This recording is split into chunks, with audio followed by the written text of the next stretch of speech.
So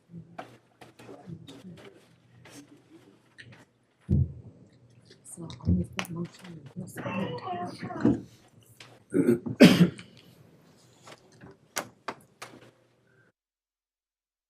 I'd like to call the meeting to order. Roll call, please. Mayor Louis Trujillo, Present. Councilor David Romero, Here. Councilor Barbara Casey, Here. Councilor Michael Montoya, Present. Councilor David Ulivari. Here. Thank you, Mr. Mayor. We do have a quorum. I'd like to invite the district attorney up here to lead us in the Pledge of Allegiance. Tomas? Español. Yes, sir. Pledge allegiance To the flag of the United States of America and to the republic for which it stands, one nation, under God, indivisible, with liberty and justice for Oh, thank you. Thank you, Tomas. I'd like to just take a few minutes to recognize a passing in our community. Of course, she lived in Albuquerque for a while, Miss Ernestine Ortiz, Jerry Ortiz's wife, and mother of Moises and Christina Ortiz. She grew up here and she passed away last week. And to all the people in our community who have passed, especially our veterans that have gone, and thank you. Thank you very much.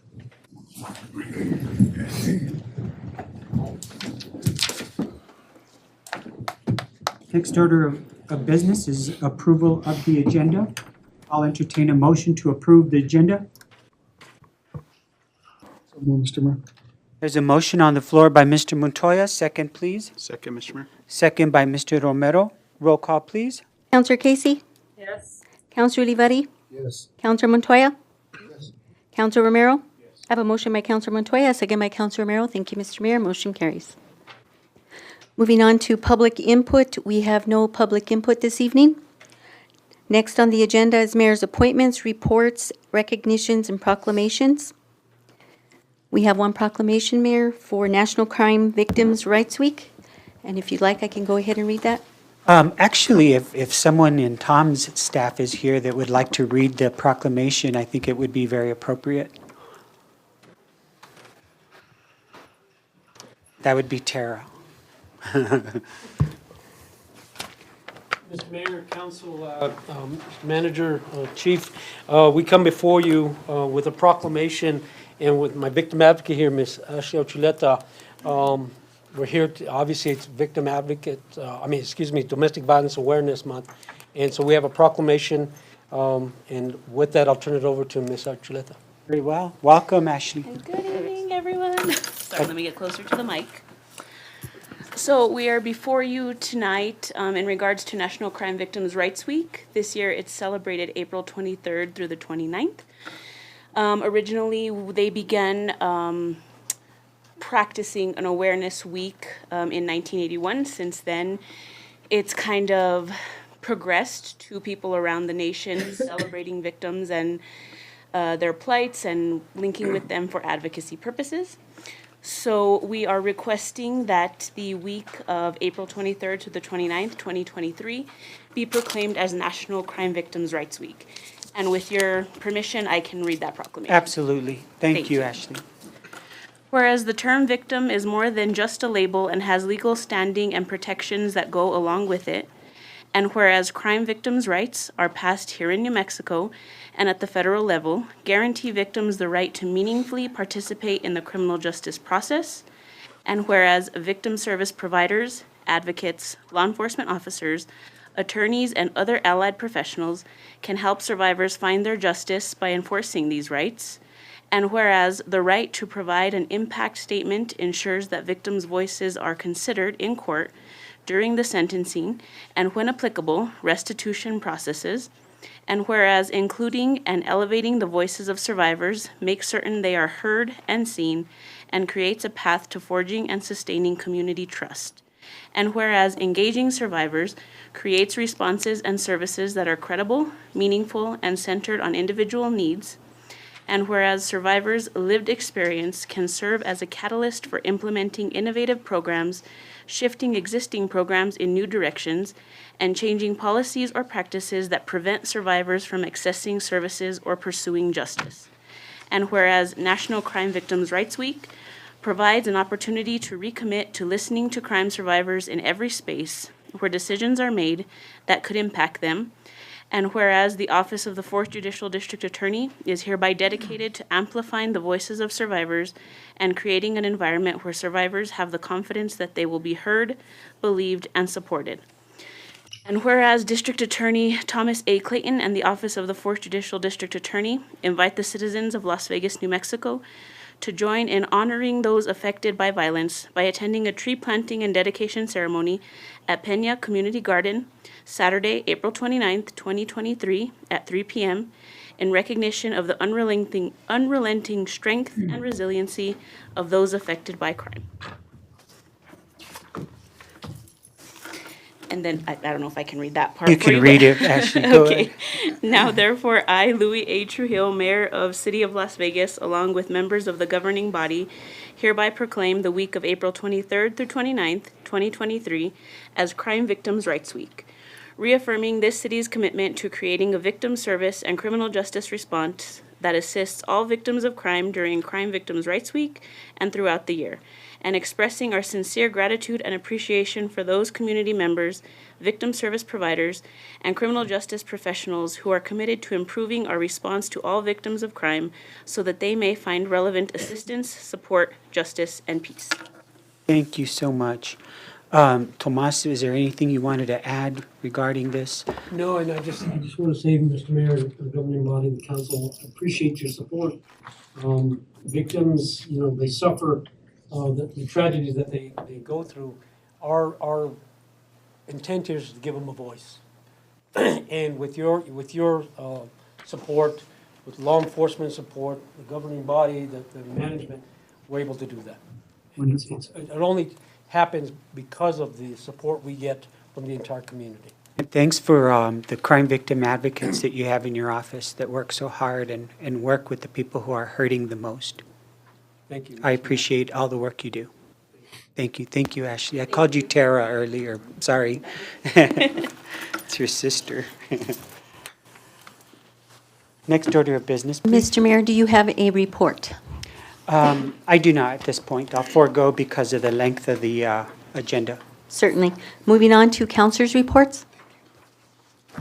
Mr. Mayor. Mr. Montoya? I was just want to bring up Mayor and Council on the Sunday's event that happened at Rolling Loves, and it was a coffee with an officer, and it was a success. We had probably about 40 people that attended over in Ward 2, and the mayor was there, the chief was there, the deputy chief was there. We had a couple of officers, state police officer went by, and they had sandwiches, food, and drinks, and everybody gave a little presentation of where the city of Las Vegas is headed and what we look in businesses. And this one is wanting to be a part of the community. There were some questions asked of the mayor as well as myself and the chief and other officers, which were answered at that time. But it was a really nice event, and I think that I'm looking forward to the next one down the road once we hit all the other wards. The other thing is I wanted to let our citizens know that our canopy, our gazebo, our family unit over at the Hanna Park has been completed as of today. And it's like a 30 by 40, what would you call it?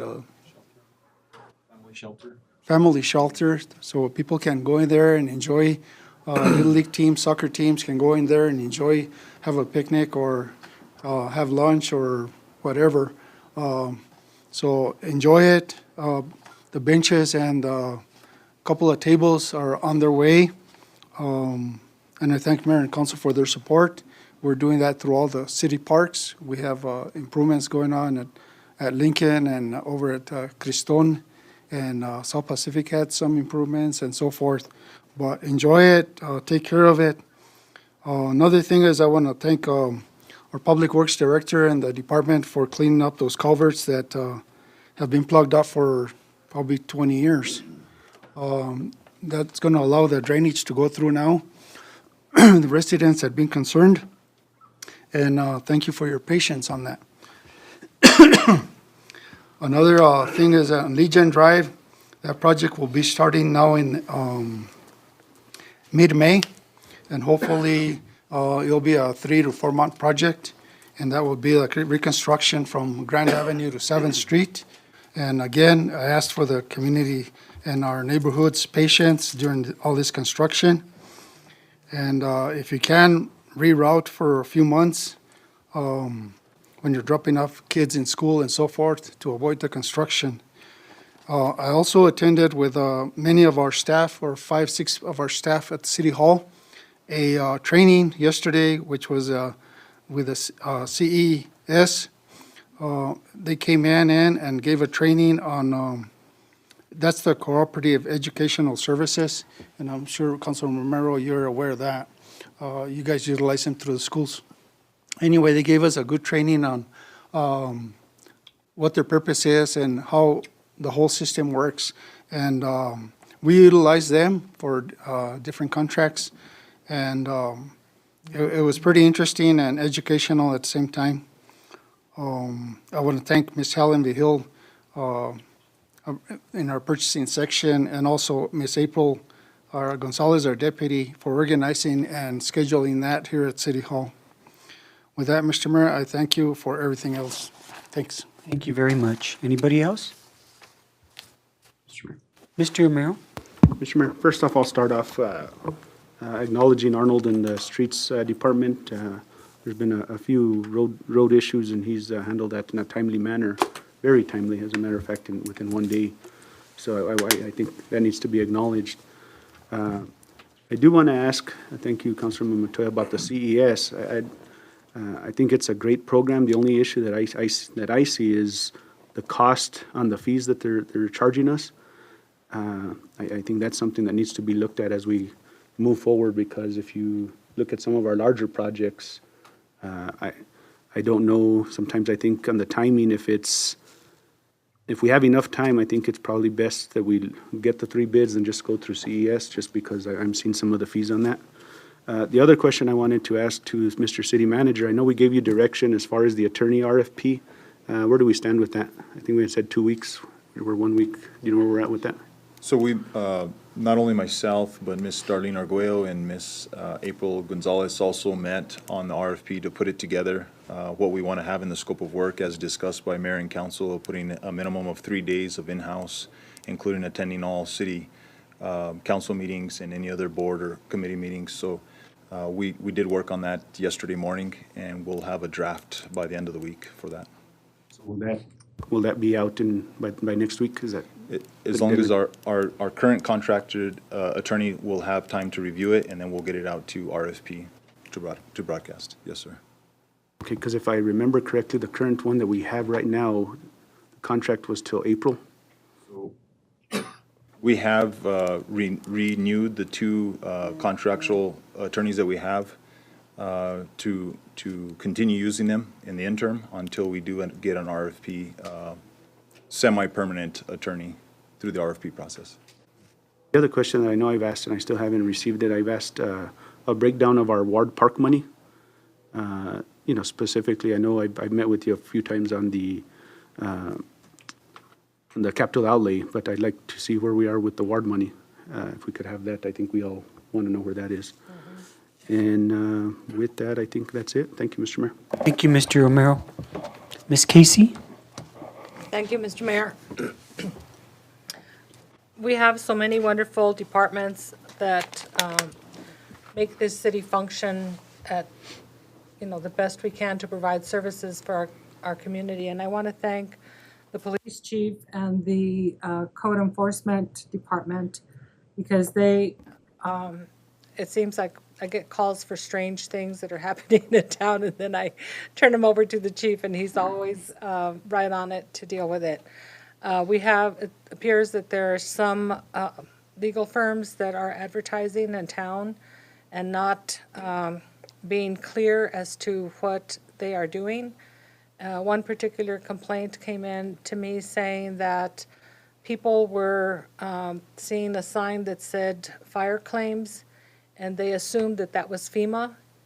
And they went in there to talk to the people there, and some of them may have signed contracts with the attorney, not knowing that they were attorneys, thinking that they were FEMA. So the chief has put code enforcement on that immediately to make sure that no one else is, misinformed or misunderstands what's going on. Also, another issue was that some of the filming that was done in town, one of the buildings was labeled as the sheriff's office downtown. And so people that are not familiar with Las Vegas and where the sheriff's office is, show up at that place, which is a movie set, and they get no services, and then they're upset because they can't find the sheriff. And so code enforcement is taking care of that, as well as Mr. Chuck Grego, who is the film liaison. So I want to thank Chuck also for taking care of that for us. So thank you, Chief. Another issue that came up is the parking area in front of Robertson High School on 5th Street by the old FFA building, the tennis courts, and they're having tennis competitions now. And so that's creating an issue with too much parking, and it does say no parking, but we need to figure out if the school requested the signs or if the city put them up. So once we get that cleared up, I'm sure that we'll be able to take care of that issue too. But I really appreciate all of the city staff because they're very responsive, and I'm very appreciative of the work that you do for us all. Thank you, Mr. Mayor. Thank you. Thank you so much. Mr. Mayor. Mr. Ulibarri? Thank you, Mr. Mayor. Thank you, Mr. Chief. Council Casey was saying, code enforcement has been doing a great job on everything that we're doing with code enforcement now. In our streets, I know, they've done a lot of our potholes around the city.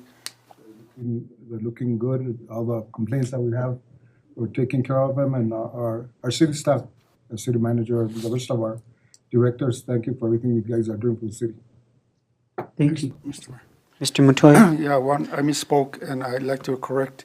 The Legion project is a 120-day project, not a 90-day. Thank you, Mr. Mayor. Thank you. Next order of business, please. Mayor, moving on to our police chief's report, we have Antonio Salazar. Welcome, Chief. Good evening, Mayor and Council. I don't believe it. I don't think it's gonna work. It's not. You wanna bring your, it's not gonna work. Actually, go ahead and plug it in. Let me try something. It's a very short Power outage presentation. caused the software to go down, so the software company will be here on Monday to reload the software.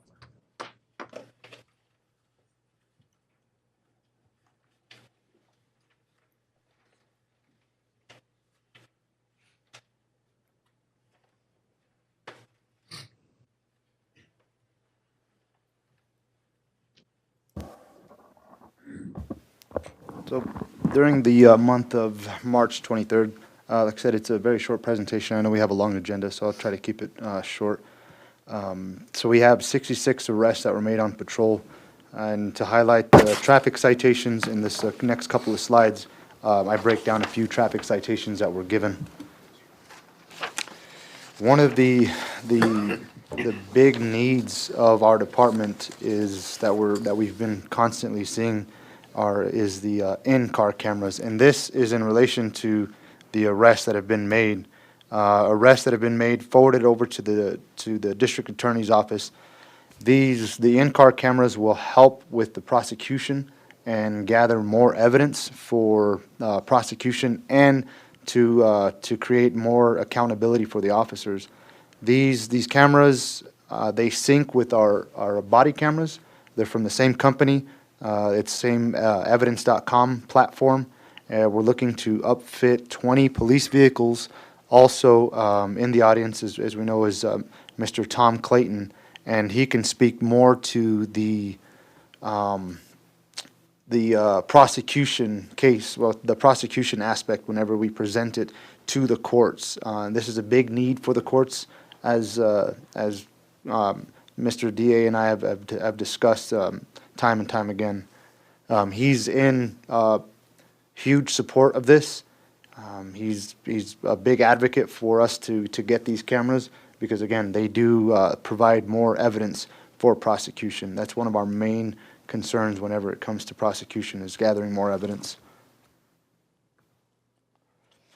So our next is our street crimes. We have 12 cases that were assigned. Out of those, we had 13 were closed. Some of those carried, one of those carried over from the last month that was pending. We conducted 5 search warrants from vehicles to homes. To break down the traffic enforcement, we had 25 traffic accidents that were closed. 192 citations were entered. You guys aren't seeing this, but if the slide, 18 stop sign violations, 21 no registration violations, 16 no insurance, and 9 speeding violations, 11 and over. 17 violations were between 1 and 10 miles per hour over. Some of the evidence that we collected, I'll go into the couple of the major ones.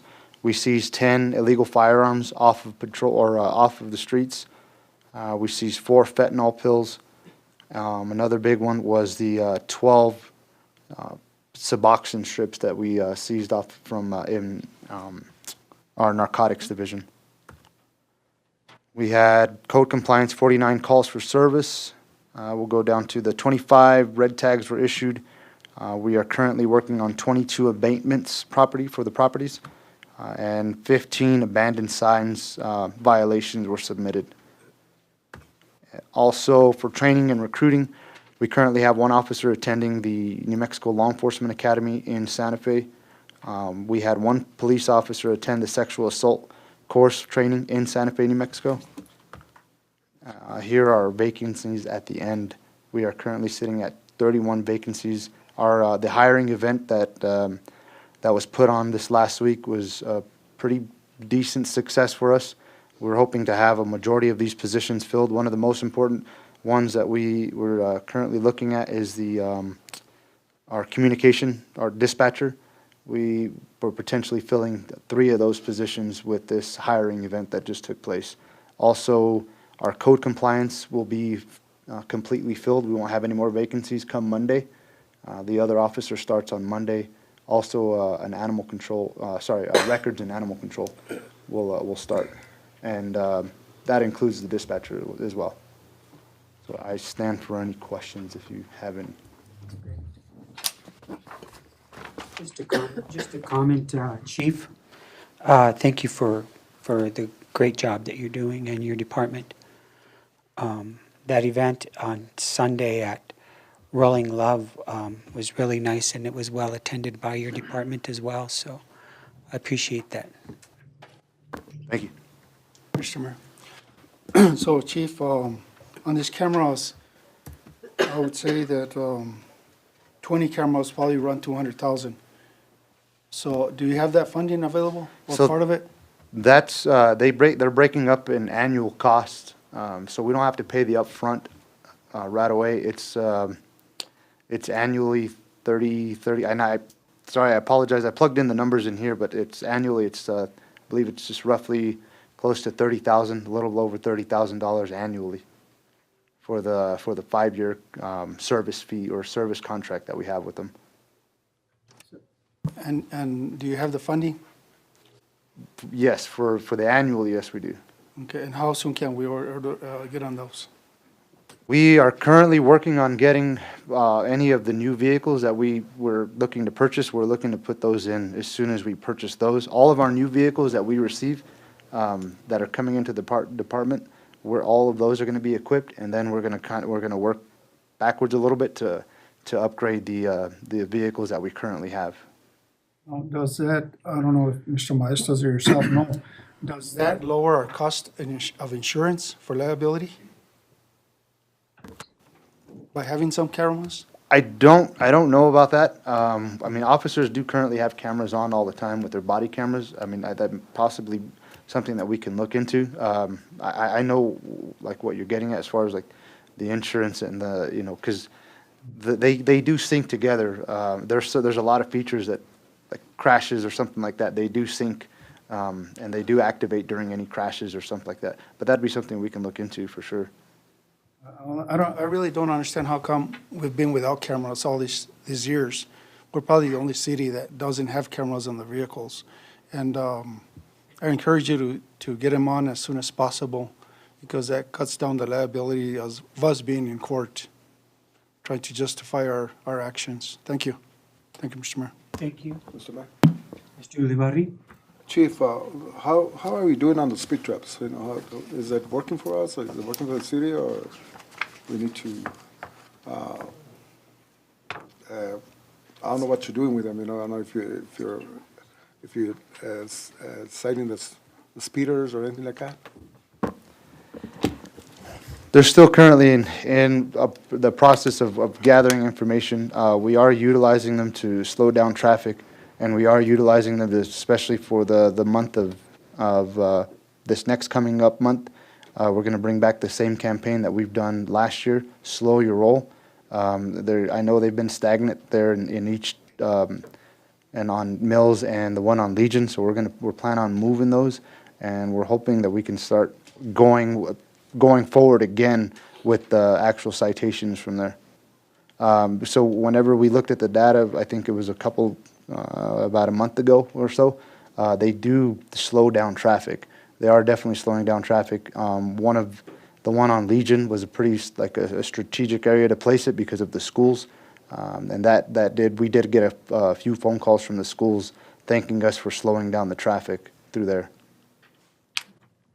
Thank you, Chief. You know, I've seen that it's working a little bit, but, you know, I'm just kind of a little concerned on when we're going to start citing people for speeding, you know, but it's controlled a lot, especially on Mills and at Legion. Thanks a lot for what you're doing. Thank you, sir. So, Chief, going on that, thank you, Councilman Ulibarri. I had that same concern.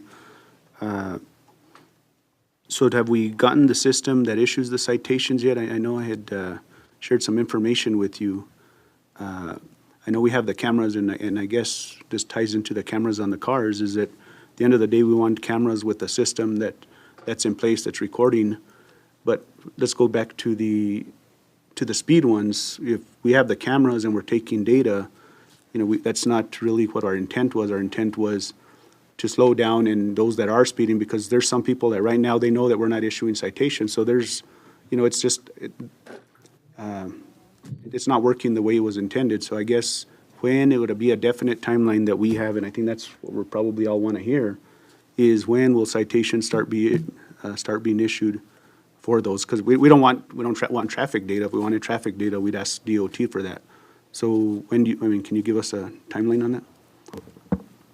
So during the month of May, I mean, we're going to start again here soon, but during the month of May is going to be a solid period of where we're going to start issuing citations off of those cameras.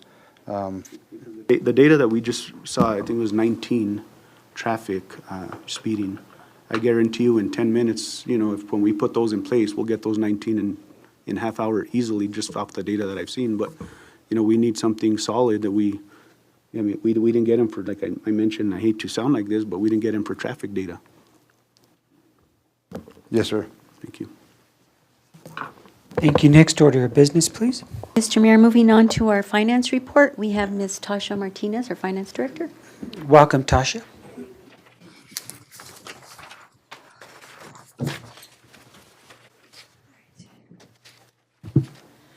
All right, I would like to, well, good afternoon and evening, actually. I'd like to preface this discussion just by letting you know that taking the advice from the Finance Committee, had been questioned as to why we made transfers on a monthly basis. And so, and I wasn't quite sure as to why, but now it's obvious as to the reason.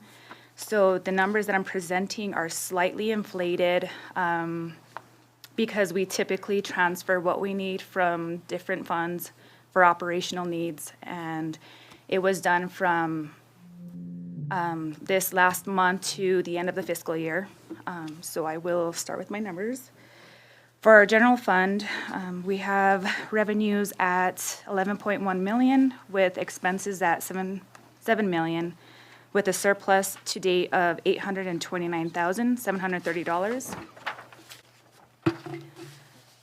It becomes more obvious as to what I was speaking to with our enterprise fund. And as you may notice that there's a deficit to date of 1.5 million. And a lot of our transfers come from this fund and go into our other funds for operational needs. And again, it's not to say that we're in bad position, it's just that this was done instead of 4 months instead of the one-time transfer that happens on a monthly basis. So the revenues are at 4.5 million with a expense to date of 6.1 million. The recreation center, revenues year to date, $510,251 with expenses at $352,307 with a surplus to date of $157,944. Lodges tax revenues at $482,188. Expenses at $449,778 with a surplus of $199,966. And the last fund is our cannabis fund with our revenues year to date of $72,975. Expenses at $189 with a surplus of $70,785. So, I don't quite want to report what we have done, but it's evident, especially if we continue reporting the numbers to you as such, we would have to go back to the monthly transfers. It was just more trying to be more efficient and trying to eliminate unnecessary, I guess, just procedures within our office. But if you would like to continue reporting on a monthly basis, as such, we would go back, revert at the beginning of the year, this next fiscal year. Can we get some guidance from the Finance Committee on these reports? So I know this was a suggestion from the committee. Okay. And so not really realizing and understanding and having a background as to why the transfers were done on a monthly basis instead of like a one-time transfer at the beginning of the year through the budgeting process. The way it's reported, it makes sense. I got you. So, but I will speak to them and move Okay. forward from there. Thank you so much. Yes, you're welcome. As I ask every time you do your report, you'll hear this question from me. Is there anything in the budget that you need to make council aware of? Any strange occurrences, any anomalies that we need to be concerned of? Not at this moment. Thank you, Tasha. I appreciate your work. Mr. Mayor? Mr. I had a Mayor. question, and I don't know if Tasha would be able to answer this or the city manager. Last year's budget approval didn't come till basically like the week before it was due, and I'd like to start that process early because basically it was done and we had to pretty much rubber stamp what was given. So I'd like to see if we could start that process a lot sooner because if it comes like that this year, then I'll tell you right now, I'm not going to pass it that way. Thank you, Mr. Mayor. Thank you. Appreciate it. Mayor and council, it has already begun. We've already started our budget hearings with each of our directors. I can't remember how many we've already completed, but we have already started those hearings with each of the directors. And also I'd like a public meeting, so the public has some input as to what they feel is an important priority in the city. Thank you, Mr. Mayor. That would come in a form of a presentation or a menu, a agenda item? Okay, thank you. Thank you, Tasha. I appreciate all your hard work. Thank you so much. Mr. Mayor, moving on to our next item, approval of minutes for March 8th, 2023. This item was continued from our last meeting, and just for the record, there were no errors after going back and looking at those minutes, so they are fine. Ms. Casey has a statement that she needs to read regarding our closed session that we held earlier this week. Okay, thank you for the record. I have a statement for the record. A closed meeting of the governing body was called on April 17th, 2023 for the purpose of discussing matters subject to the attorney-client privilege pertaining to threatened or pending litigation related to the Hermit's Peak Calf Canyon fire in which the city of Las Vegas is or may become a participant as permitted by Section 10-15-1H7 of the New Mexico Open Meetings Act, NMSA 1978. After proper notice, the meeting was convened at 2 p.m. Roll call was taken, and all members were present with the exception of Councilor Michael Montoya, who joined the meeting at 3:05 p.m. Only those matters were discussed and no action was taken. The meeting adjourned at 4:13 p.m. Thank you. And now I'll entertain a motion to approve the other minutes. So moved, Mr. Mayor. There's a motion on the floor by Mr. Montoya. Second, please. Mr. Mayor. Second by Mr. Ulibarri. Roll call, please. Counselor Romero? Yes. Counselor Casey? Yes. Counselor Montoya? Yes. Counselor Ulibarri? Have a motion by Counselor Montoya, a second by Counselor Ulibarri. Thank you, Mr. Mayor. Motion carries. Thank you. Moving on to our next item, presentations not to exceed 10 to 15 minutes. Our first presentation is by Stephanie Romero with 4th Judicial District Court, speaking about pretrial services coming to the 4th District, which includes San Miguel, Mora, and Guadalupe counties, and briefly discussing a grant received for training first responders and the assistance it has been able to provide. Welcome, Ms. Romero. Welcome, Judge. Mayor, Council. Welcome. I've been on Friday, but I'm not with me. Wow, I guess you brought your gang tonight. Yeah, in case I needed backup. I'll quickly introduce us and kind of why we're here. I'm Stephanie Romero with the 4th District Court. I have Chief Judge Flora Gallegos, DA Tom Clayton, and our CFO Brendan Murphy. Just to kind of start off, and I'll transition into pretrial and I'll let Judge and Tom talk a little bit more.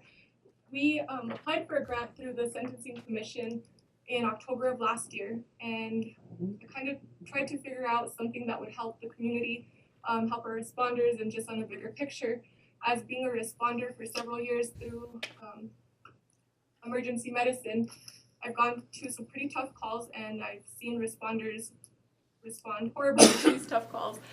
They're traumatic situations, and it just puts a lot of stress on a person. At the end of the day, our police officers, firefighters, everybody, they're humans. And the crisis that they go through isn't any different for them. So when I was asked for permission to apply for the grant funding to train law enforcement officers, police, dispatch, EMS personnel in crisis intervention. So crisis intervention includes de-escalation techniques, it includes negotiation, it includes information for the officers to use to deal with their own crisis and their own traumas that they face going to these calls. Again, they're meeting people at the most traumatic times of their life in several different parts. So we were pretty successful, very successful actually, in hosting crisis intervention the last week of January. We had an advanced crisis intervention class that we ended up inviting partners that are within our San Miguel, Mora, and Guadalupe County, and those that assist us. So it was a collaborative effort to also invite Santa Fe PD, Santa Fe County Sheriff's Office, Mora Sheriff's Office. We had, we're on track to basically train over 100 individuals in crisis intervention and advanced crisis intervention. And that's really a positive thing for the community because our officers, our firefighters and everything are more equipped to deal with these people in crisis and mental health. And that's a big initiative that the court is trying to do through the attorney as well, is to focus on mental health and not just always punishment. A lot of the times that's what the community thinks is just we're here to punish. And that's farthest from the truth. So we had Mora attend, we had the Sheriff's Office, Vegas City PD, Fire Department, Dispatch, State Police that have attended those trainings. We're gonna have our last crisis intervention training the first week of May. So I would invite you guys to come May 1st, if you guys wanna stop in from about like 8 to 8:15 and just kind of say hi and see the big effort that it is, and it's a really nice thing. And with that, it kind of leads into pretrial. So we set the foundation with doing some type of training to give these officers tools. The court and a lot of different agencies really work towards collaborative efforts, and I think that we could be very thankful for in our community. We have the district attorney who is on board with our pretrial program. We have it through the courts, we have public defenders, we have the jails. There's a lot of people and stakeholders at the table to deal with these pretrial matters, and basically it's people that are not found guilty at pre-adjudication. So now we're gonna have services to monitor these people, whereas before we didn't have that. But we couldn't do it individually. The court can't do it alone. We have to have support and buy-in, and I hope you guys will continue to support and give us buy-in for these programs that we're trying to bring forward. And also support your responders that need these trainings. I think money for training is super important. We gave a foundational tool, so now you guys can kind of take the role and support them more where they need, and also support the court. These initial first contacts are people having the hardest time of their life, and we get them through different phases. They'll go to law enforcement or through the EMS system, and then they go to the court system, to the jails, to the courts, to the district attorneys, and it's hard for these people as victims, as defendants to face these issues, and hopefully pretrial services can be supportive to that and kind of the overall goal of what our community is trying to do, and that's work together. I think we really saw that now for the fires, the effort that we had people coming in, and we want to continue like the momentum to work together and collaborate. And I'm very thankful for the people at this table that came this morning or this afternoon to be here just in support. A lot of the times you don't have support from all these different entities. Yesterday we did a kind of like a little show at the radio, and it was nice. We had the warden there from the jail. They're doing a lot of work. We can't do our job without the help from these other agencies. So I really appreciate your support and continued support. And the judge can speak a little bit more on pretrial and kind of what it's going to do, and then Tom and our CEO. Welcome, Judge. Thank you, Mayor and Council. And I just want to, I really want to thank Stephanie for all that she did in regards to getting this training set up. That's exciting. She was able to write the grant, get the grant, and all of these officers and first responders were able to attend without having to pay, or without their departments having to pay anything for that, other than the folks who came from further away. So it's been wonderful that she was able to do that. So I do want to introduce you all to our pretrial program. We're hoping to start our pretrial services sometime this summer. We've done a lot of training and work.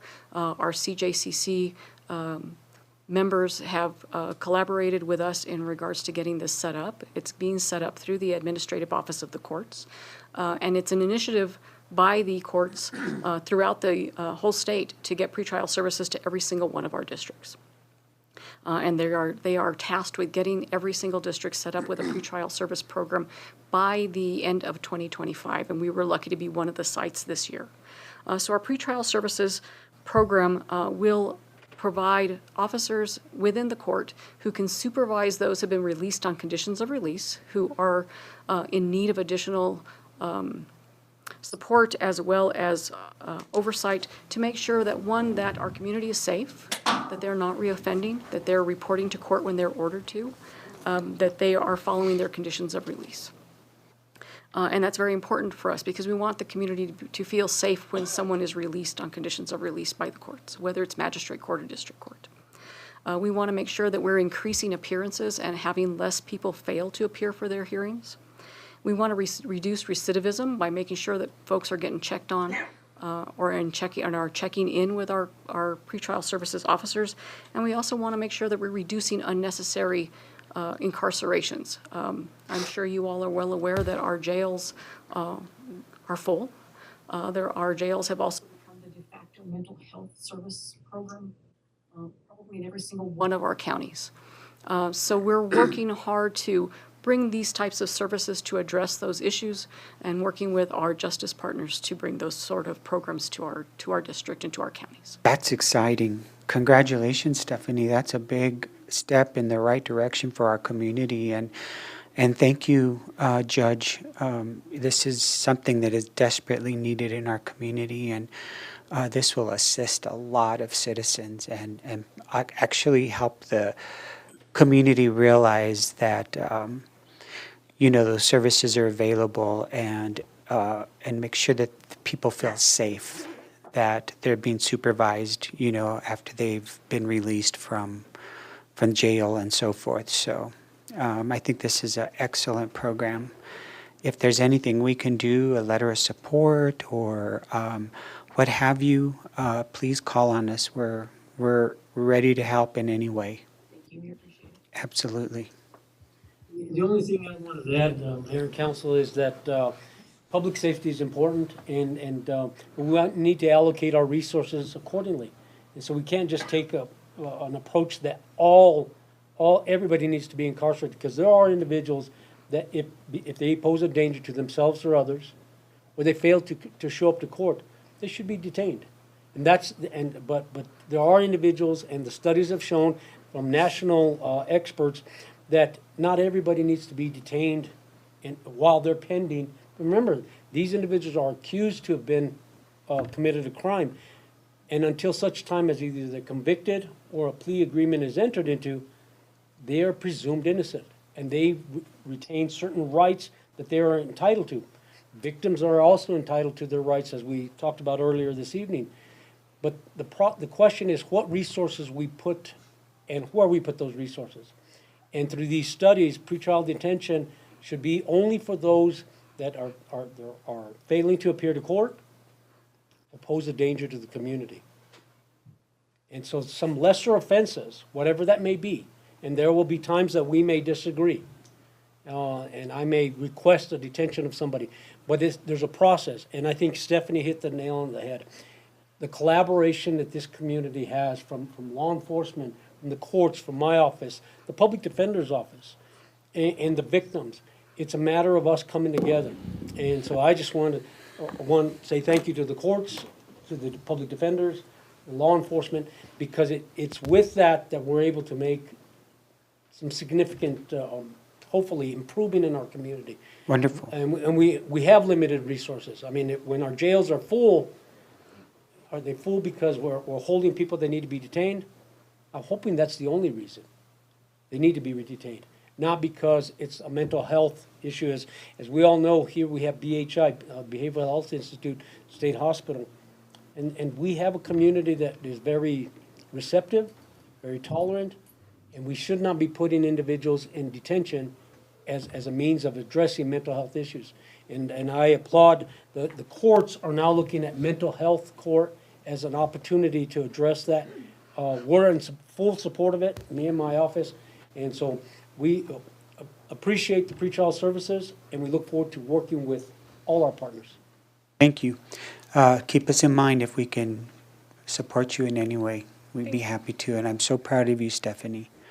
That it's a big honor to write a grant that's going to benefit so many people. Congratulations on your good work. Yeah, absolutely. Thank you. Thank you, everybody. Thank you.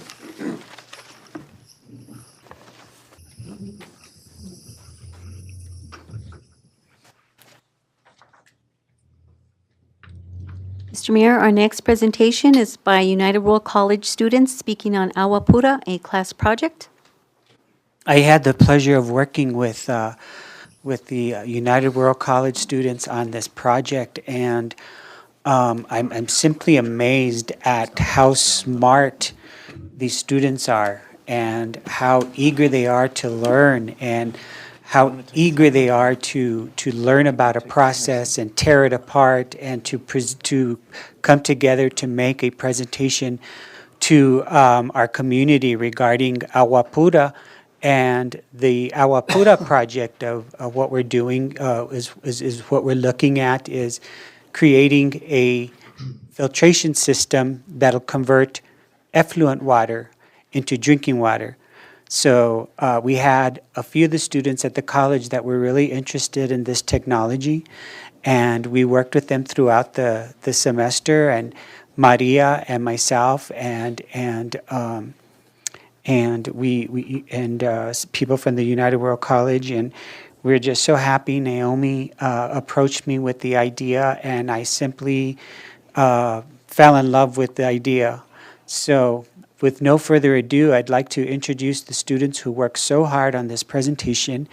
And you guys are pioneers because you're doing the first presentation regarding effluent water, converting it into drinking water to our community. So thank you for your hard work and your dedication to our community as well. If you'd like to introduce yourselves, that would be wonderful.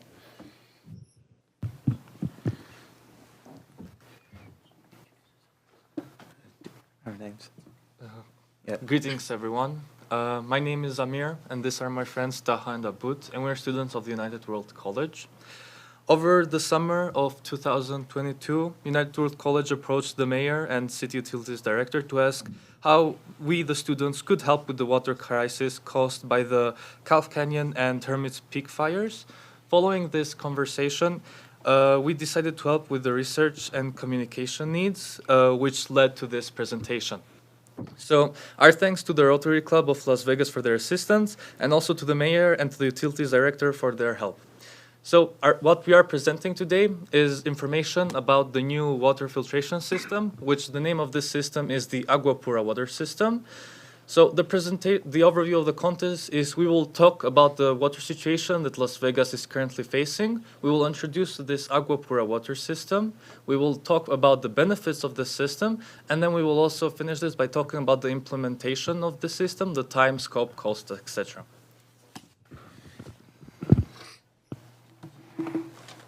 So here's some background information for water in the city of Las Vegas. And while the Agua Pura water system will help provide water for more than Las Vegas, but here's some information for that. And the water bill costs would be are higher outside the city. And what Agua Pura is aimed at solving is increasing the supply of water, which is projected to get worse over time, as you can see on the map right there. Especially in Las Vegas, New Mexico. So what this would do is, while it would maintain the price of water, it would. While it'll maintain the price of water, it will increase the supply and allow for higher consumption of water.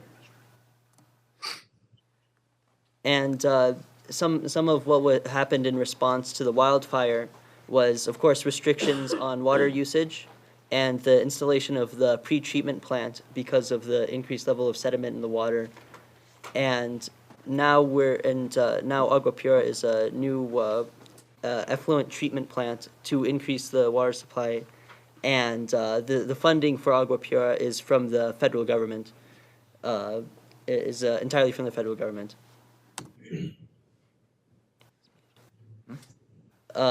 It'll have approximately 10 to 20% water loss, and it'll maintain water bills, and it blends effluent water with river water and treats it to EPA standards to increase water supplies. And this kind of water system that Agua Pura will be using has already been proven to work in cities such as San Diego, California, San Antonio, Texas, and even Singapore. So, when talking about sewage and effluent, we need to make clear that sewage talks about liquid waste, while effluent is this liquid waste after being taken and treated to the certain requirements, and which after the treatment is finished is almost no different from the normal water.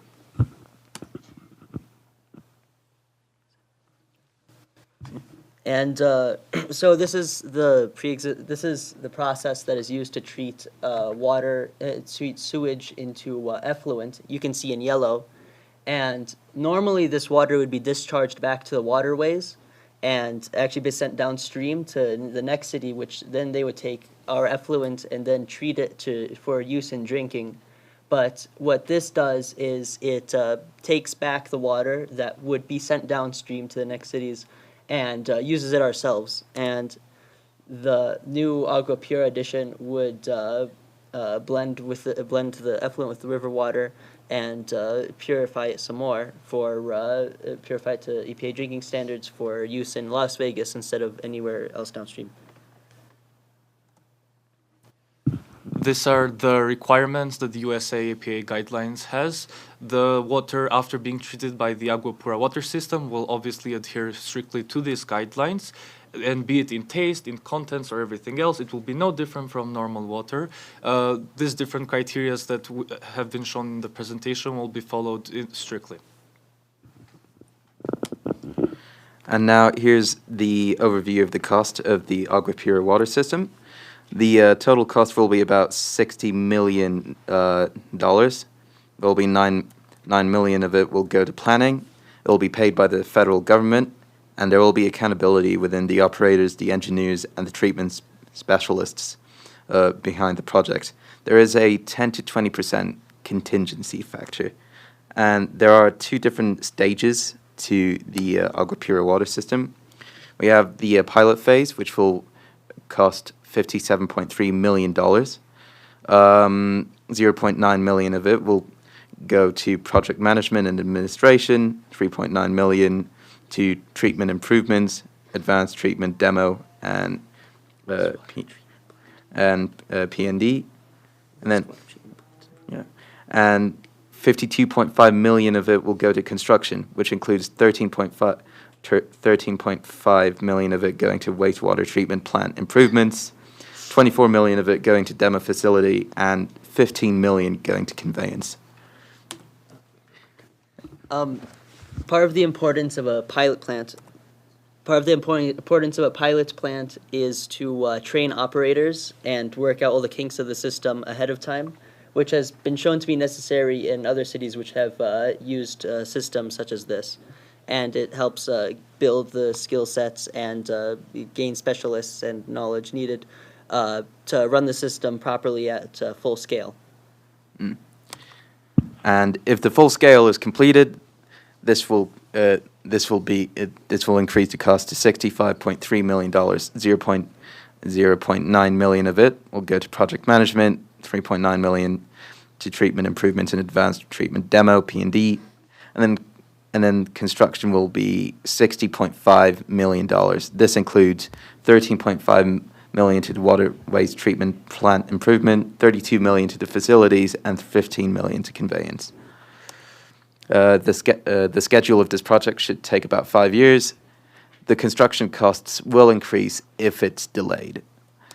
And here is the details on the schedule that will last for 5 years. Planning design 12 months, bidding 2 to 3 months, obtaining materials and equipment about more than 10 months, construction 14 months, and startup in the punch list will be about 3 months.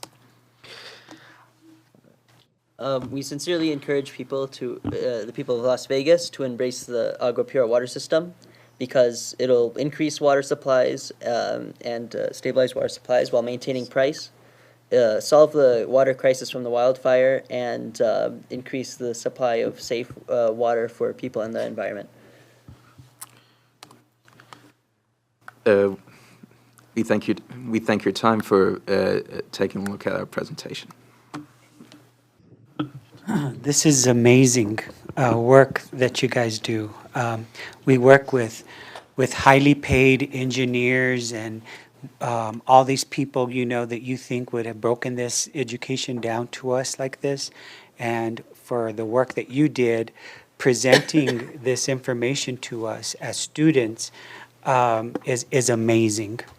And thank you once again, Naomi, and for this opportunity. And this is a fantastic presentation.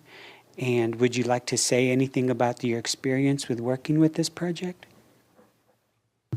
The main reason why we decided to work on this project, on this presentation in the first place, was because all of us were very interested in learning about this water system and figuring out how it works and the details about it.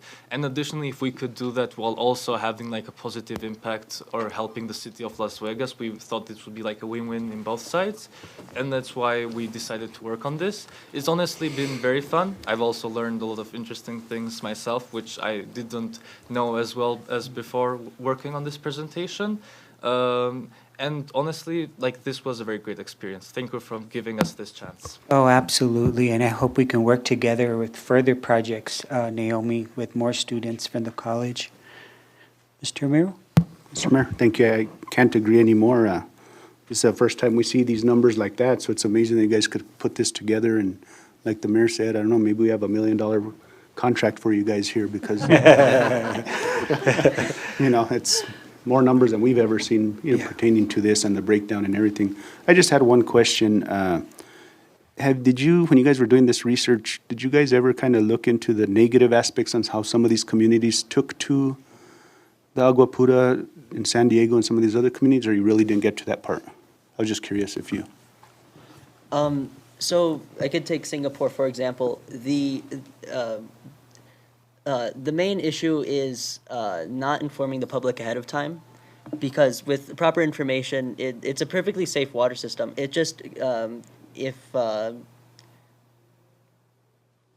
information is not portrayed correctly and it doesn't come across like that, like the project just kind of chugs along and nothing is ever told to the public, then that's usually where the problems arise.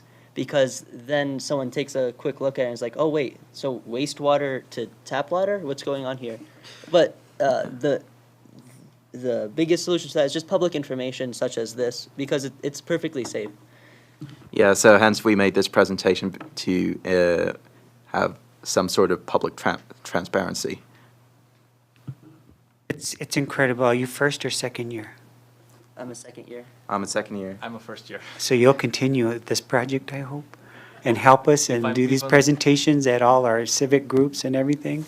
This is wonderful. I need to stand up and applaud you. You guys have done an excellent job. Thank you so much.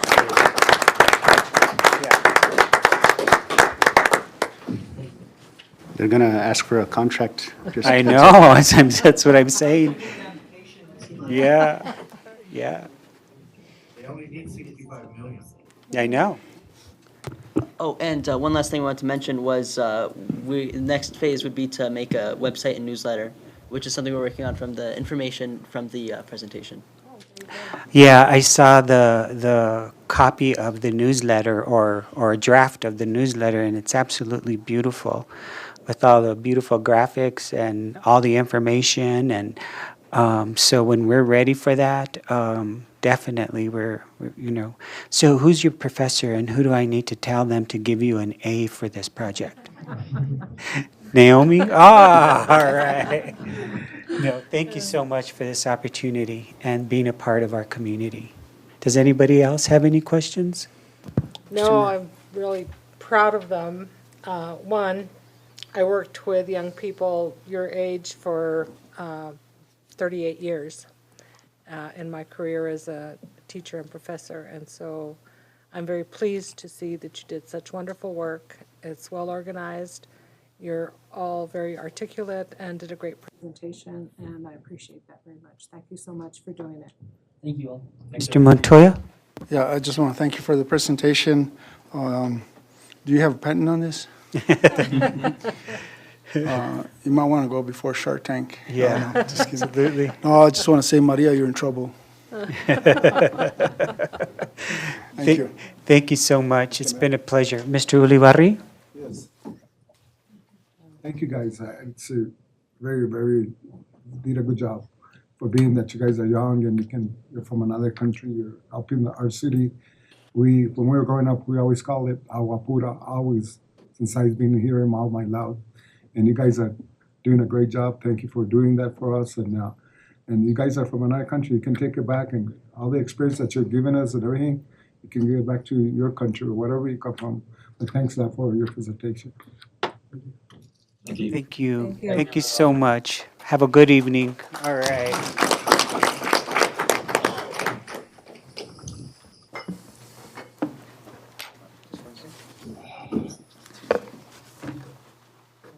How wonderful.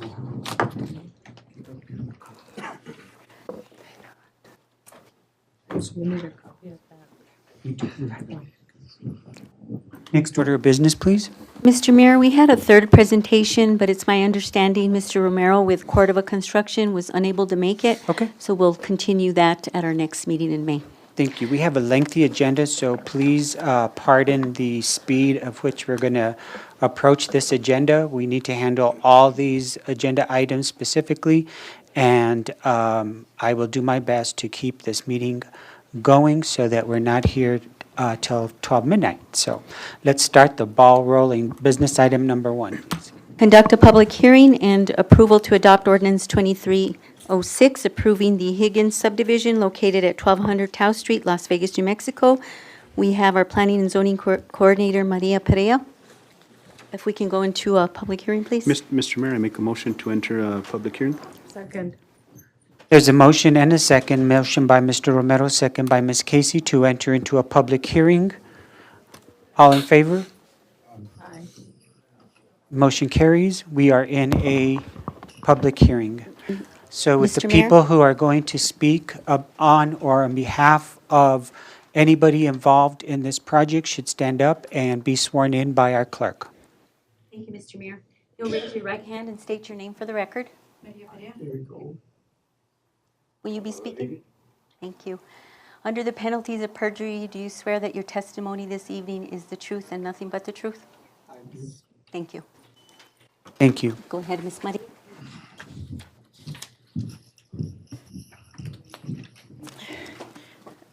Good evening, Mayor and Council. This evening, I am talking about the Higgins subdivision, and Mr. Gary Gold, on behalf of Mr. Salvador Higgins, contacted me in December of 2022 because he was assisting Mr. Higgins to take care of the paperwork for the subdivision. We provided all the information, and Mr. Gold submitted all the required information to the Community Development on February 6, 2023. I met with both Mr. Gold and Mr. Higgins, and we finalized the application that he was to be submitted to Planning and Zoning, which was scheduled for March 6, 2023. Planning and Zoning at that time recommended approval for the subdivision and that it be taken to City Council. Prior to Mr. Gold contacting me regarding this information, Mr. Maestas met with me in my office regarding the same property. He advised that the Realtor had contacted him regarding the property, and he was on the phone with Ms. Pinsley, and I did advise him at that time that the application had already been sent to her, but I had not received any documentation back. I have already started a development application for utility service for Track C3 on Exhibit 4, which is being sold to Kimberly Gonzalez and Jesus Ortiz. This was started in May 22, but there was no recorded survey for the tract in question, so we could not proceed. Per utility staff at that time, the following services are available to this tract: water, gas, and sewer service. This development application will be completed once a subdivision survey is recorded at the San Miguel County Clerk's Office, and other development applications will be completed as buyers come to request utility services from the city. Since the property is zoned as an RA residential agricultural zones, all the lots in the subdivision will meet the lot size requirements for the zone as per the ordinance. At this time, Mr. Higgins is trying to sell 2 of the 7 lots and is transferring the others to family members, but he would like the option to sell other lots also. Any questions? Mr. Mayor. Mr. Montoya. First of all, welcome to the chambers. Salvador, I guess you're aware that subdividing these properties, the city is not guaranteeing any services down the road, like water, for instance. Those are all separate issues. He's aware of that. Thank you. That's the only question I have, Mr. Mayor. Okay. And I'd be remiss if I didn't welcome our former police chief, Gary Gold. Welcome, Gary. Thank you.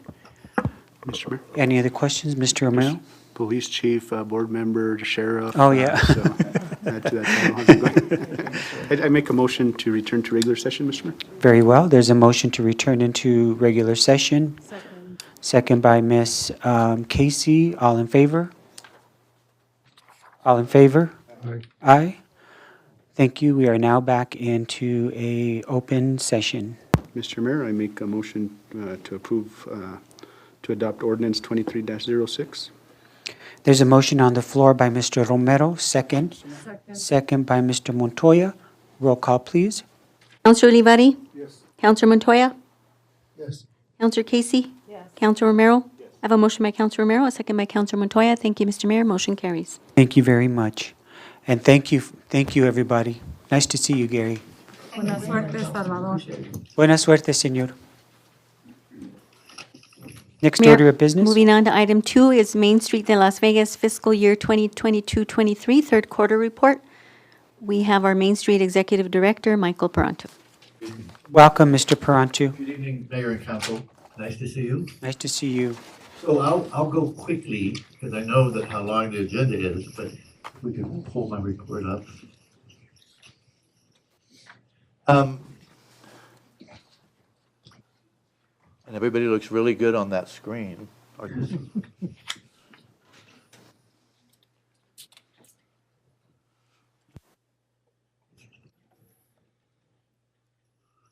Okay, so this is our third quarter report.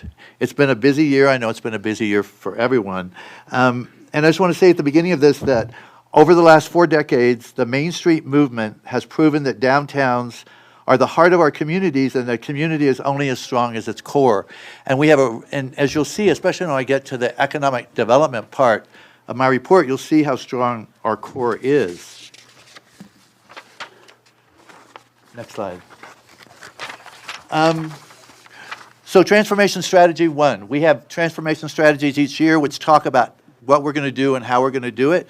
And Strategy 1 is coordinate with the city to develop and implement public infrastructure projects. And we began the project in the Railroad District in 2016. My predecessor, Cindy Collins, began that project. And then we raised money. We raised $1 million for the Lincoln Street part of that. And then we raised another $1.2 million and worked with Leo, city manager, and worked with the city, and raised another $1.2 million to do the railroad section. So Lincoln is being finished right now. We're at the point, we have a meeting next week where we're talking about the landscaping and the benches. So it's almost finished. And we have just been awarded the $1.2 million, and I think the paperwork just went through on that, so that money is accessible as soon as we finish phase 1. So we have a meeting next Tuesday where we'll catch up on that project, and we'll talk about sort of next phases and what happens with that. The third quarter economic development, next slide. So recently at our February conference, every February, Main Street is in Santa Fe, and we meet with the legislature. So we all meet, all 30 towns meet. And Elmo Baca was the keynote speaker at this conference, and he called me and he said, can you pull together the financial economic development data for the last 3 years?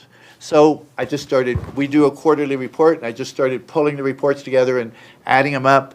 And it was kind of amazing what we came up with. I mean, we came up with the stats that you see here, which are that over those 3 years, we had 37 new businesses open. This is all in the Main Street District.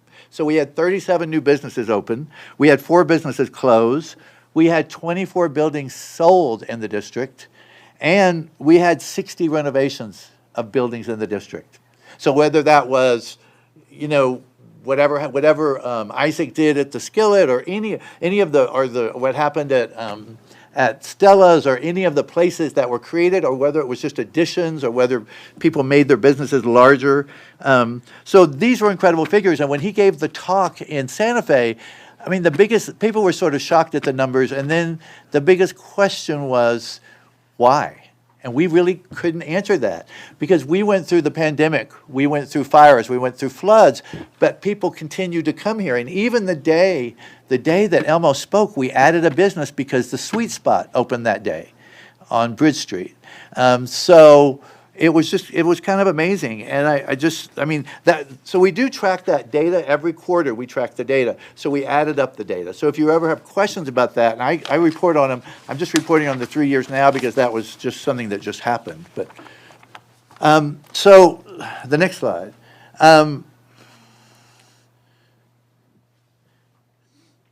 We're doing trash pickups. We have 3 trash pickups. We have the mayor's trash pickup on Saturday. We have our trash pickup in the railroad district on Saturday. And then we have a trash pickup with the forestry school on Friday in the Riverwalk. So we're working with Highlands on the trash pickup on the Riverwalk. And they're going way down both ways on the Riverwalk with the forestry school. So our volunteers are going to work with them on Friday, and they're going to work with us on Saturday and with the mayor. Okay. The next slide. Citywide mural project. We're moving forward on the citywide mural project. We have proposed sites. We're still working with Councilmember Romero's district on where it's going to be in the district, and he and I are going to talk in the next week about that. I talked to Councilmember Montoya about the fire station and the wall that's in this photograph at Station 1 is the wall that we're thinking that it would work. And I've been going over there a lot, and there's tons of traffic there. There's tons of traffic at the restaurant. There's everybody driving by. So it'll be very visible. But we're still working out the details on the sites. We finished the call. I have a copy I'll give you when I leave. But we have the call for artists we have that finished so that we can put it out so the artist can apply to get this. And this explains to you how it works, too. So I'll give this to you when I go. So it's moving forward. We're still on the same schedule. Next slide. Service requests. So as a Main Street, and one of the great things about having a Main Street in your community is you can get free help. So when we say service requests, that means anything. So 2 years ago, or 2.5 years ago, we brought in an architect that did a condition report on all of the gazebos. So that's when we sort of figured out what was going on in Lincoln Park. That's when the gazebo in the plaza got repainted. But we got condition reports from that architect, and that was free. So we are going to work, and we'll talk about this I'll talk with the city manager in our meeting next week about what else we need. What do people need? Do we need an architect to come and do some work? Do we need a designer? Do we need a real estate person? So we'll talk about that, and then we'll figure out what kind of service contracts we want to put in to get those people to come. So we have 2 service contracts that we need to do before June 30th. And it can be something small, it can be something bigger. The gazebo project was big. When we brought the real estate person to read the empty building ordinance, that was incredibly useful to the people who came to that community forum because they could ask questions about the ordinance. And it didn't seem like such a crazy thing or something they didn't understand. They got to ask questions about that. So we'll talk with the city manager, and if anybody has anything that they need or they want to talk about, I might send you out an email that talks about all the services that we could ask for. So if you need something in your district, we could help you. Okay, the next slide. So we're talking, and this has come up before my time, but it's back up. We're talking about expanding the Main Street district out South Pacific to Prince, I think it's Prince Street. And there's a lot happening on South Pacific right now. On the corner where Antes-Tiendita is, there are 4 projects going on. So there's the Luty's project, and I'm going to try next month, we don't report, but I think I'm going to come do a presentation with the new businesses, some of the new businesses, so that you can meet them. But 2 young people, a couple, bought the Luty's building, and they're renovating it completely, and they're turning it into an open-air market. So on the front of Luty's, there's already 2 up, but there'll be 4 garage doors that open up, and there's an open-air market inside. And then they're putting in a indoor skate park at the back end of Luty's. So they're working with a group that's been around for 10 years as a nonprofit. So they're going to put a skate park with that group, the group that tried to do a skate park here, I think, when I first got to town. So there's that. There's Antes-Tiendita, which we're getting ready. We have a $22,000 USDA grant, so they're going to redo the front of Antes-Tiendita, There's the building, the warehouse, the old warehouse, long, narrow building that's next to Ludi's, and a young couple bought that building also. And then there's the other corner where the food truck is. So it's like happening on that corner. If you get out there on a day, there's tons of people around, wandering around that corner. So anyway, we started the process. It's a long process to add a couple of blocks, or I think it's about 4 blocks, to the district. It has to go through the legislature and all this stuff, but we started the process. Have you considered marketing the South Pacific as that was the Santa Fe Trail? Right. That was the primary road into Las Vegas. No, and that's another reason Yeah. to add it. And there's Chavez Park, which is, a lot of stuff's happening in the park. There's a group that live in the neighborhood that are doing things with it. We're working with them on an extension, putting a small version of a community garden in Chavez Park. So we started talking to them about that. But there's just a lot happening on that whole street. South Pacific Park. Yeah. So, all right, so this is at the beginning. It's going to take probably a year or more to even do this, but we're talking about it. And it comes up again in a second, where I think we need to have, or it comes up next. Could I have the next slide? So we have one community forum left that we can do this year, and we're going to talk to the city manager about that next week. But what we'd like to do is have a community forum on South Pacific and let everybody come and talk. We could find out what the community wants and what their needs are, whether it's maybe helping them with buildings or helping them with the park, but I think the idea of doing a community forum there would be great. Maybe we do it outside in the park. So we're working on the last community forum for this year. And then the final. Oh, all right, so the next slide.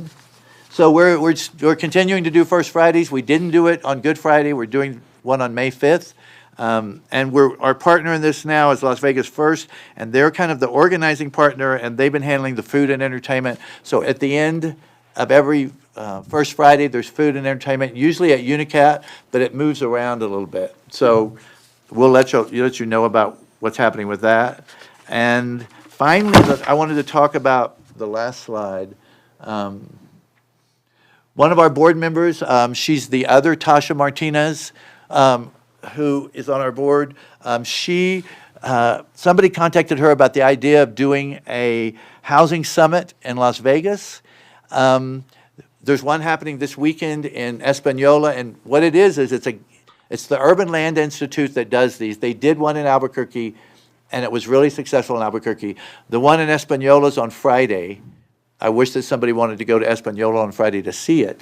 But so they want to do one in Las Vegas in August or September, and the Urban Land Institute organizes it. So what happens is you bring in contractors, banks, everybody, and you talk about what are the housing needs. We bring people from Highlands.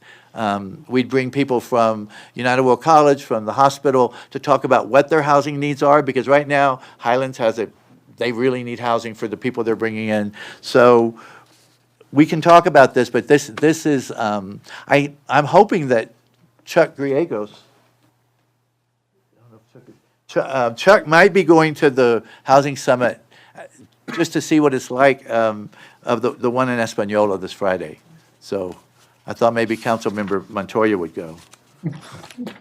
As he travels around the city. So I do think we need to do it. The issue of housing in our community is huge, and it's just a great opportunity. They're willing to organize it and pay for it. And it's like a 5-hour event. So I think we could do it. Thank you. So that's the end of my report, and I want to give you copies of this. Does anybody have any questions? Any questions? Hit me. Thank you, Mr. Mayor. All right. Yeah, Michael, so on these murals, on this contract, it shows that a total of 2 murals will be completed by June 30th of '23, and the remaining 2 murals will be completed on the end of '23. So you have till December on those other 2. Right. So are we on schedule on this one? Yes, and Okay. let me just give you this while you're asking that question. So we put out the call for artists, and this is the call. So it's a draft of it. Thank you. And but what this does is also explain the whole process. Did you have another question, Mr. Montoya? Yeah, the other thing was, yeah, I know you're interested on bathrooms downtown, Yes. and I'm thinking there's plenty of room behind the Arts Council to do some, three bathrooms at least there for the public use. Yeah, do you guys acquire any funding for any part of that? Well, no, but so when we investigated this 2 years ago, we found out that we could apply for a USDA grant that could be for almost any amount, up to like $1 million. So we can still apply for that. And we also could go to capital outlay with the state to get the money to build it. And we did research. I have a bunch of research. If you and I could meet, I'll show you the research. But the one thing I wanted, it's a bathroom called the Portland Loo, which is a completely self-contained bathroom that cleans itself and does everything. But we can talk about all that, and we could apply to the USDA for that. Yeah, that's it, Mr. Mayor. Thank you, Mr. Romero. I just, again, as we've gone through this, Michael, the concern has been, and I'm going to ask the city manager this, and the documentation that we've asked for some of these events that they put on, you've paid them quarterly. Are those documents for the record right here, right now? Have those been submitted, sign-in sheets, things of those nature, before you sign up on that check?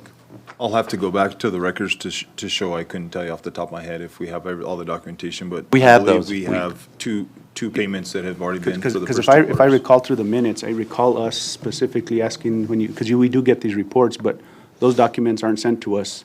So I'm wondering if those signed documents are, and I don't know, because before they get a check, you sign off, right? So who reviews that? Or are you not reviewing that, or how does that We work? review it. Yes, sir, we review it.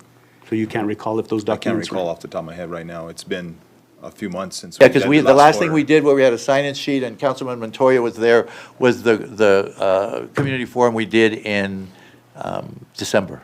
Okay. And then the other comment I wanted to bring up here is, Dick was interested in a grant, and for some reason, the last issues that we had with a USDA grant that, became an audit finding for us. And I don't know where the miscommunication, and the audit's pretty clear. It wasn't that the city of Las Vegas was angry because Main Street was a fiscal agent for that USDA grant. It was the issue that you had board members that received the funding that were involved in the voting. So I was kind of disappointed when I heard that Dick's had asked you guys to be a fiscal agent for a grant that they were We applying didn't, for. so that was all straightened out, and actually we had a lawyer that sent a letter and explained it. We didn't have any board members receive money. We had like an orchard that we did with West Las Vegas High School that a board member's wife was involved in, but the money went to create the orchard at the school. And so when that came up, and that was sort of misrepresented in the audit. Mike, I don't want to go down that road. Well, We I have don't the- either. We have the minutes, and there was two board members that participated in the discussion. I don't want to go down that. I mean, if we want to go down that road, we'll go down that road. But if it wasn't that, then the audit finding wouldn't have been an audit finding. But the I just same want to U- bring this is that. I was the same USDA I was disappointed that that you guys rejected Dick's in applying for that grant. Which one? And for The- a USDA grant, The one that just happened? the one that just happened about a month, 2 months ago. We couldn't apply for that grant because we're still in the grant. So we have two projects that aren't done yet, so we couldn't apply. So we weren't an eligible candidate to apply, and we explained that to them, actually. Nah, that's And then they not- got that's Las not- Vegas First to be the fiscal agent. Yeah, they got that, and I know they Right. got that, but I just, that's not what I was told, and that's why I was Well, but we, disappointed. literally, the USDA said we couldn't apply because we hadn't finished, because they were extended a year because of the fires, so then we couldn't do the projects. So now we're finishing the last two projects by July 31st. One is Antis Tiendita, that's one of them. Okay. Thank you, Mr. Mayor. Thank you. Next order of business. Thank you, Michael. Thank you very much. Yes, I'll be in touch about the bathroom. yes. And keep me posted about the housing summit, please. Mr. Mayor, Thank you. Mr. Mayor, the other kind of comments that Michael made that I think he keeps saying, I'm going to discuss with the city manager. I think the discussion has to be amongst all of us. It's not, I think we're the governing body, and I think we make the decisions on some of these ideas that he has. So if we could have that discussion as a total group, thank you. Thank you. Next order of business, please. Mr. Mayor, moving on to business item 3, discussion direction to move forward on a memorandum of understanding with the San Miguel Mora Fair Board Association. We have Councilor Romero. What's the pleasure of the council? Mr. Mayor, I move approval of memorandum of understanding with the Mora San Miguel Fair Board Association to utilize property, I believe is for parking at the fairgrounds. Yep, Mr. Mayor, if I could, just real quick, Counselor. There was no official MOU, it was presented to me, I guess it was brought forth, and there was no action from the city, so I asked for it to be on the agenda, so that way, we could give direction. So there's actually no contract, to just basically give direction, for staff to go ahead and enter into that MOU. So then I move that we just move forward with it as soon as possible. Thank you. There's a motion on the floor by Ms. Casey. Second, please. Questions? Second. Second by Mr. Romero. Roll call, please. Councilor Anybody? Yes. Councilor Casey? Yes. Councilor Romero? Yes. Councilor Montoya? Yes. I have a motion by Councilor Casey, a second by Councilor Romero. Thank you, Mr. Mayor. Motion carries. Next order of business, please. Moving on to item number 4, request approval of resolution number 2312, a budget adjustment for the 22-23 fiscal year budget. We have our finance director, Tasha Martinez. Welcome back, Tasha.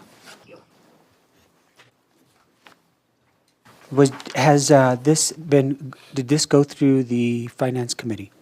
This one did not because of the meeting that was held on Monday. We had to cancel. Okay. I canceled that meeting due to our special meeting. Okay. Okay.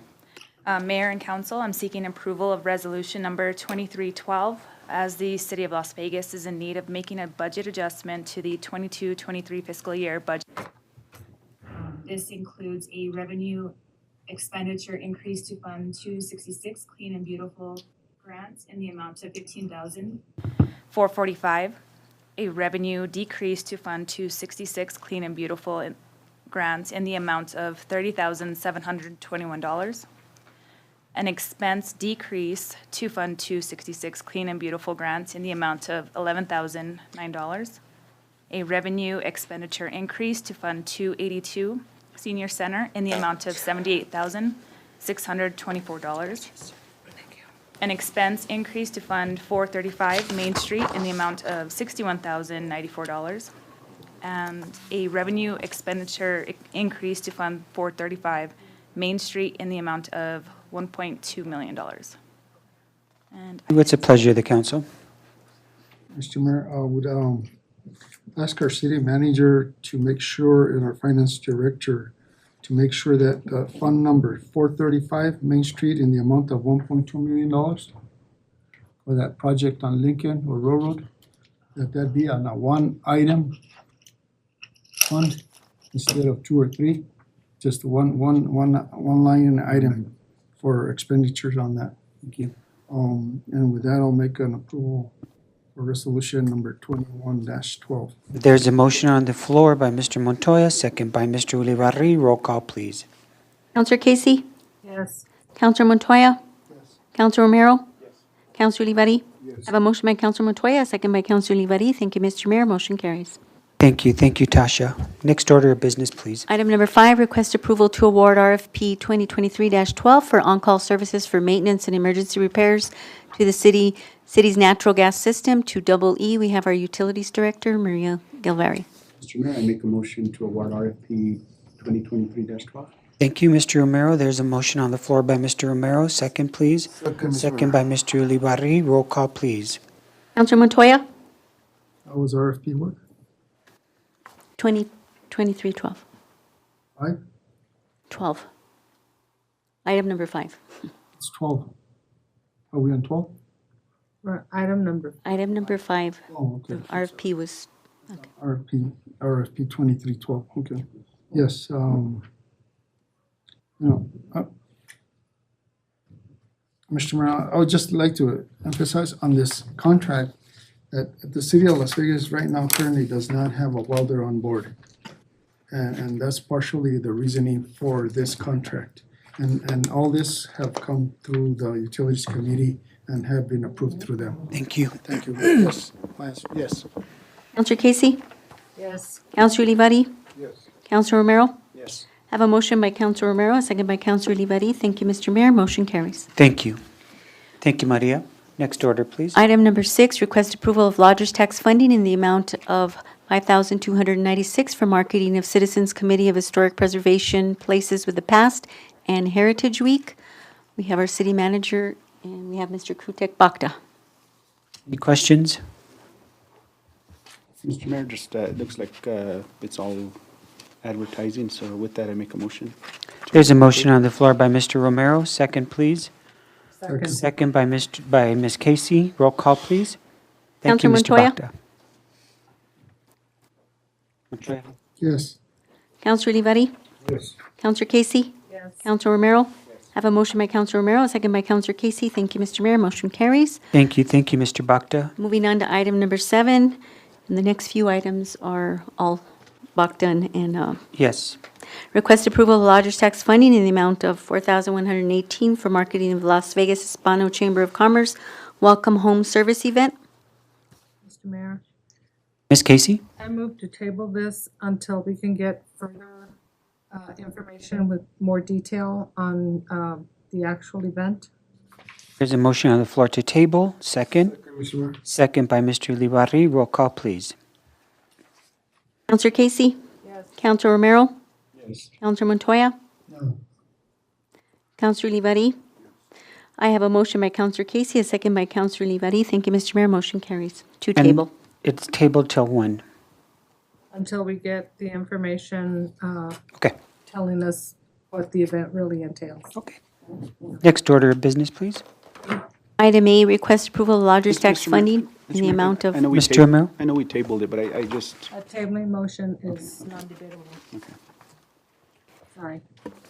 number 8, request approval of lodger's tax funding in the amount of $14,821 for marketing of Las Vegas First Independent Business Alliance, South I-25 and 518 billboards, which are 2 private. Thank you. Any questions? Mr. Mayor. Mr. Montoya? Yeah.